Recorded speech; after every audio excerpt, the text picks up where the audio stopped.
Hello YouTube, this is the Bucket coming at you today with my range review on the Girsan P-35 high power clone.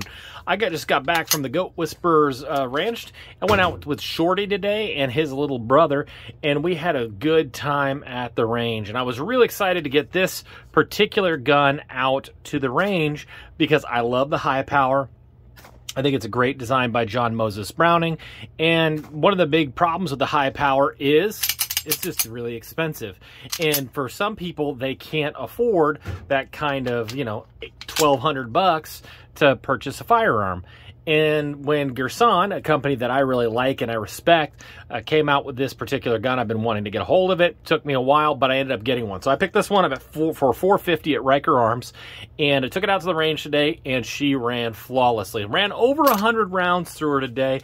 No failures to feed, failures to eject, no stove piping. Everything ran really, really well.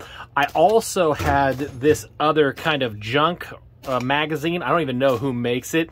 It ran fine. It sits a little funny in the magwell, but it ran just fine. Engages that magazine disconnect safety. The front sight here was a little bit off. If you look right up here, you could tell it's just off by a hair. So I'm going to have the big baby bucket go ahead and put some green loving on that particular deal. As far as accuracy goes, it was very accurate at the Goat Whisperers Ranch. We have a tendency to run about steel about 20 to 25 yards. This was at 10 yards. I ended up, that's not a bad group. I had one little flyer here, and we're going to talk about what we think that may have been. As far as other guns, this is the Tissos PX9. It shot a little bit better for me, and we're going to talk about what we think that might be.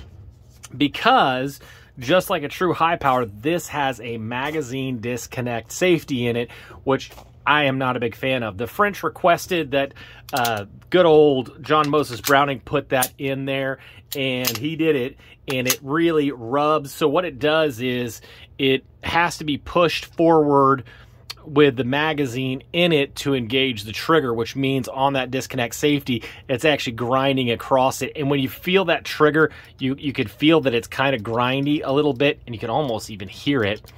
And it just makes for not the best trigger that you could possibly get.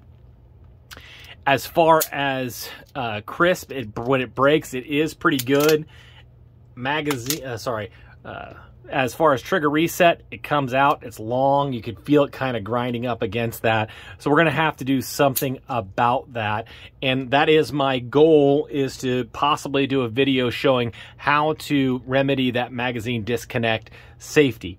As well, I went ahead and I purchased GUUUN G10 grips that did not say they would fit the Girsan, but did say they would fit high powers.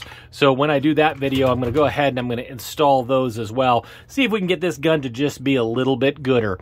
Thank you guys for checking out my videos. I really do appreciate all the support you're giving me. Any likes, shares, comments are really, really appreciated. And as always, you stay classy, YouTube. Little baby bucket, do you want to live in California? No. Why? Because I'm not a compliment.